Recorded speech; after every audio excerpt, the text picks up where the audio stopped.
Today we're going to be counting down my best World 15 rugby side of all time. This is the best of the best, the creme de la creme of rugby players to have graced the hallowed fields from around the world. Let's jump straight into it because there are so many excellent players to choose from. But who's the first guy you're going to have on your list? Your number one, your loose-head prop, the biggest guy, the heaviest guy in the side on most occasions. And for any South Africans, that's a very, very easy decision. And for World Rugby, it's pretty easy as well. Mr. Durant, 130 kilos, 6'4", two-time World Cup winner in 95 as a 21-year-old, and then as an aging veteran in 2007. In the middle and a few trials and tribulations, but he got through there. Jake White threw him a lifeline, and he is a two-time Rugby World Cup winner. One of the most feared men in rugby, especially with the ball in hand. He could run 11-second 100 almost. You know, in his earlier days he had backline speed with forward power. Good enough for number one on the list. And then coming in at hooker, a very, very difficult decision. We've got the likes of Sean Fitzpatrick, Uli Schmidt, Bismarck du Plessis, and many others from the Northern Hemisphere. But for me, the most imposing force I've seen on a rugby field in a long time, and it's a current Springbok, is Mr. Malcolm Marx.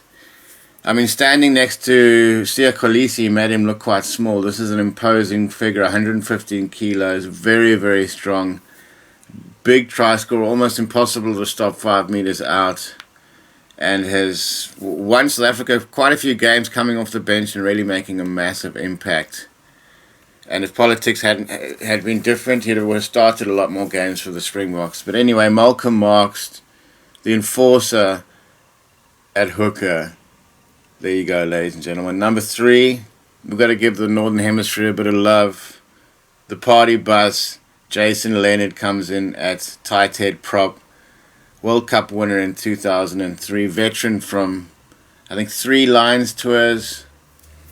Decorated scrummager. Real hard man. And off the field, one of the biggest party animals. And you knew if you're going to go on tour with Jason Leonard, he would know all the good spots to find.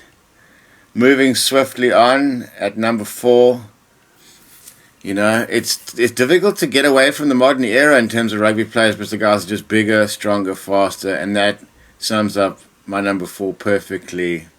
The number 4 is, generally speaking, the enforcer position, and normally the tallest guy on the field with the most to prove, and that is Eben Etzebeth.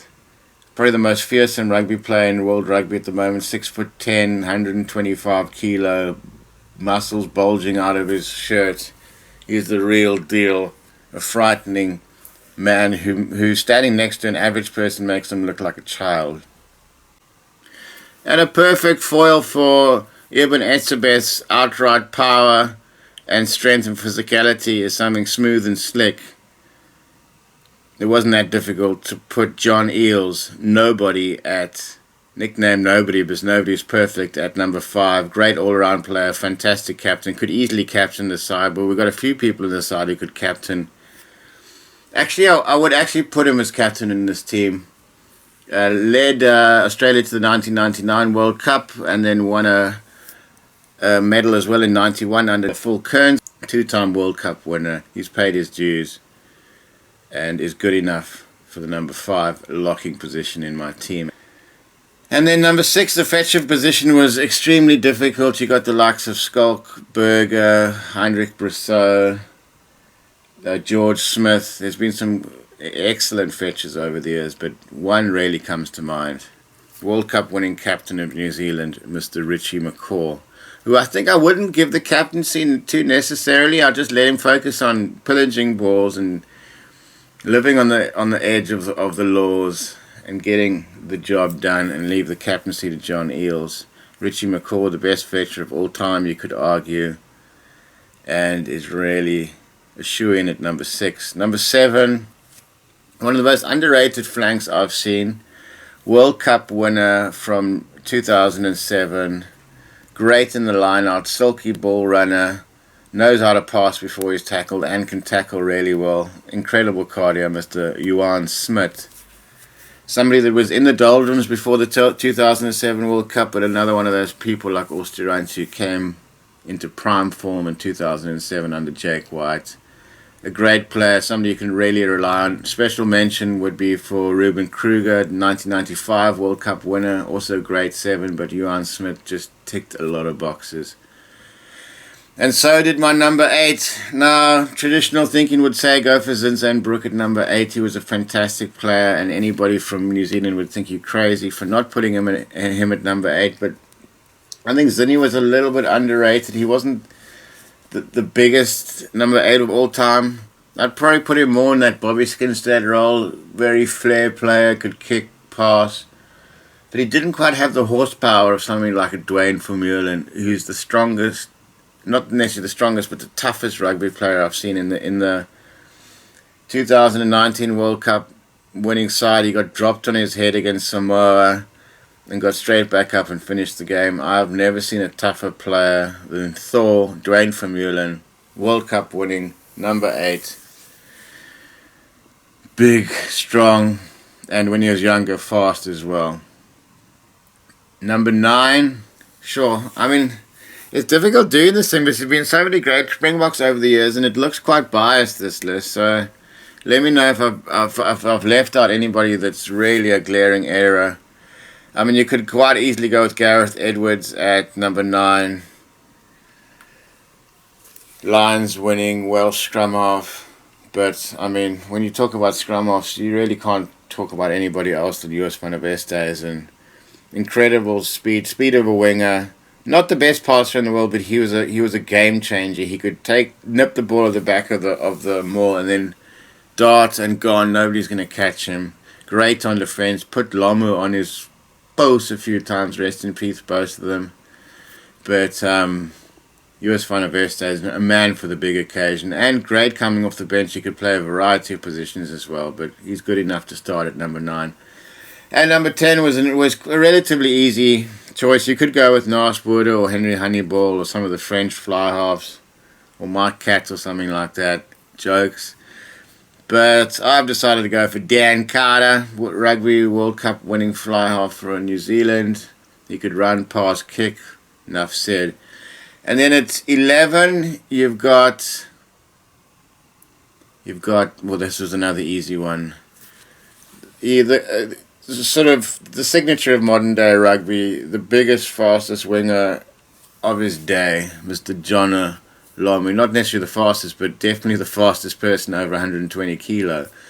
Amazing step, sub 1100 meters, and could run around you or over you, Mr. Jonna Lomu, who revolutionized the game and put rugby on the map for the next generation. Then at number 12 is very, very difficult. There's been some great 12s over the years. You think of Manakis Rood from the South African perspective, Dickie Muir, Jerry Gascott, and a host of others, Scott Gibbs. But for me, at 12, you want somebody over 100 kilo, great on the crash ball, fantastic on defense, and Mao Ndonu, with all his dreadlocks and colourful looks, is my number 12. Really an imposing force at 12, could smash it up the middle. Also had good speed in his younger days and could step and go. And I think Nonu would really set up number 12 for a lot of tries. I mean, number 13 for a lot of tries, and this was so easy. It would either be Jacques Fourie or Donnie Gerber, and Donnie Gerber wins it by a landslide. Immense speed, under 1100 meters. He could step and go, and he was a big boy, 100 kilo. He was like a modern day center in the 80s, and he played until he was 36, 37.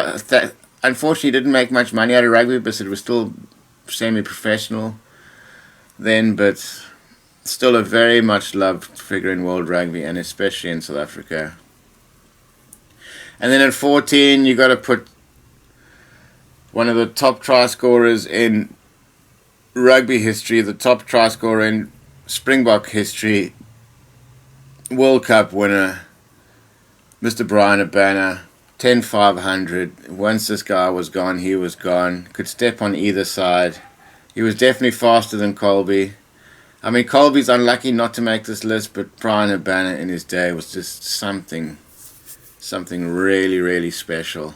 And once he was gone, nobody was going to catch him. And you could say the same for Fullback. Could have been the Rolls Royce, Mr. Andre Hubert. There's been some fantastic fullbacks over the years. Percy Montgomery, Jason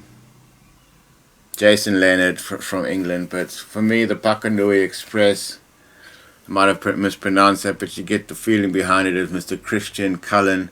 I was chatting to Brayton Polser one day at a Pro-Am, and I said, who's the fastest guy you've ever come up against? And he said Cullen was the fastest he's ever come up against, which is rich praise for a guy like Brayton Polser, who's played rugby against all the international nations.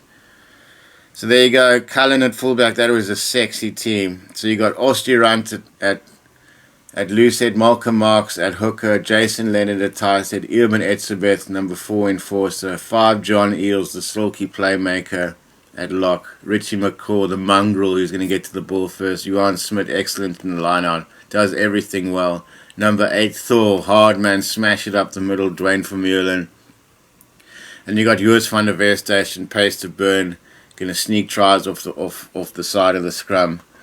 And he had a decent pass. You see, the thing about Joos is the defenders would have to keep the eye on Joos, and then if he did pass it down the line, it would open more space up for the back line. Carter at 10 does everything well. Number 11, the Lamu man, probably the second guy on the list after Ossie. 12 Mao Nonu can thunder it up the middle. Donnie Gerber at outside centre, Brian Abana at wing, and Cullen at fullback. So you can see it's the majority South Africa and New Zealand players, which if you look at who's won the most World Cups and who have been the dominant force in rugby over the years, that's who you're going to go with. And then on the bench you get 135 kilo Flip van der Merwe, 6'5" prop from the early 80s, Olo Brown as well. It's good to have 2 fresh props coming off the bench. Colin Meads, who can fill in at lock or flanker, good hard man, and Rob Lowe as well, versatile player, can play anywhere in the flanks. And then in terms of reserves for the backs, Gareth Edwards, great Scrum-half, Philippe Sela. You got to have at least one French player in the mix here. And to cover the 3/4, Mr. Ray Mort, one of my favorite rugby players of all time. Another one of, he was almost like the South African Lamu, a bit smaller, but incredible power, would run over people, big, strong legs. Him and Donnie Gerber, they could be brothers, in terms of build. Both incredible athletes. So there you go, that's my World 15. Special mention for the likes of Cheslin Colby and a few of the Northern Hemisphere guys, but when it comes down to it, this team is going to be very, very hard to beat. Let me know what you think. Comments and queries, like and subscribe. Catch you next time, Africa Sideways.